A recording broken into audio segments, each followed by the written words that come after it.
November 8 മെത്രാനായിരുന്ന വിശുദ്ധ ഗോഡ്ഫ്രേയുടെ തിരുനാളിൽ ആഗോളസഭ.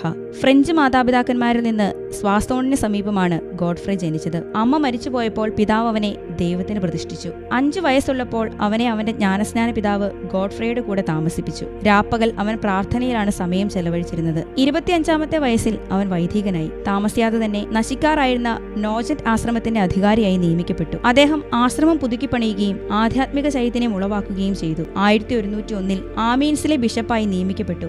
അനുതാപ വസ്ത്രം ധരിച്ച് നഗ്നപാതനായിട്ടാണ് അദ്ദേഹം നഗരത്തിലേക്ക് പ്രവേശിച്ചത്. മെത്രാസന ഭവനത്തിൽ ഒരു സന്യാസിയെ പോലെ തന്നെ അദ്ദേഹം ജീവിച്ചു. അദ്ദേഹത്തിന്റെ ശാന്തതയും ക്ഷമയും അന്യാദൃശ്യമായിരുന്നു. ക്രിസ്തുവിന്റെയും 12 അപ്പസ്തോലന്മാരുടെയും ഓർമ്മയ്ക്ക് ദിനംപ്രതി 13 ദരിദ്രർക്ക് അദ്ദേഹത്തിന്റെ സ്വന്തം മേശയിൽ ഭക്ഷണം കൊടുത്തിരുന്നു. പലപ്പോഴും അദ്ദേഹം കുഷ്ഠരോഗ ആശുപത്രി സന്ദർശിച്ച് രോഗികളെ ആശ്വസിപ്പിച്ചിരുന്നു. റീംസിലെ മെത്രാപ്പോലിത്തായെ സന്ദർശിക്കാൻ പോയ വഴിക്ക് അദ്ദേഹം രോഗബാധിതനാവുകയും അന്ത്യകൂദാശകൾ സ്വീകരിച്ച് 1115 നവംബർ